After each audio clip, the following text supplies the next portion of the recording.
Hi friends, I'm decay.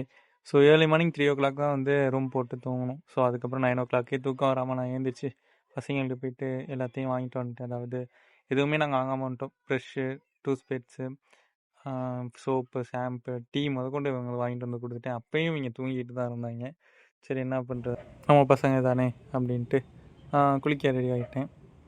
நைட்லாம் தூக்கமே இல்லை, புது இடம் அப்படிங்கிறதுனால போயிட்டு குளிக்க ரெடி ஆகிட்டு குளிச்சுட்டு வந்துட்டு அயர்ன் பண்ணும்போது ஒரு ஷர்ட் இருக்கும். பட் இப்போ ஒரு ஷர்ட்டு அது நல்லா இல்லை, எனக்கு இதுதான் பிடிச்சிருந்துச்சி. ஸோ இந்த மாதிரி பிளாக் அண்ட் மெனின் பிளாக்கில் ஃபுல்லாக வந்துட்டேன்.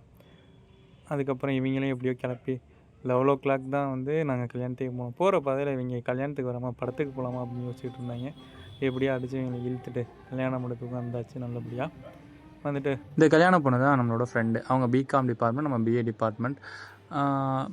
சொல்லப்போனால் இவங்க கூப்பிட்டதே பெரிய விஷயம் எக்ஸ்பெக்டேஸ் பண்ணல. கல்யாணத்துக்கு இவங்க கால் பண்ணி மெசேஜ் பண்ணி அதுக்கப்புறம் நம்ம இன்விடேஷனையும் அமுச்சு விட்டு கூப்பிட்டாங்க. நம்ம அதுக்கு கண்டிப்பாக போகணும் அப்படிங்கிறதுக்காக கிளம்பியாச்சு.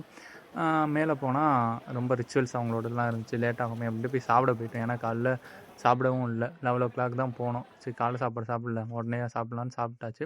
நல்லபடியாக இருந்துச்சு. வெஜ்ஜாக இருந்தாலும் சூப்பராக இருந்துச்சு எல்லாமே.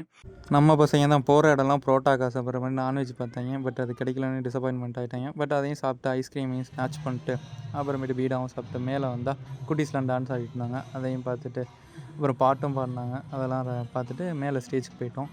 வீடு கிஃப்ட்டும் கொடுத்துட்டு அந்த பொண்ணும் சொன்னாங்க நீங்கள் வருவீங்கன்னு எக்ஸ்பெக்ட் பண்ணவே இல்லை அப்படின்ட்டு.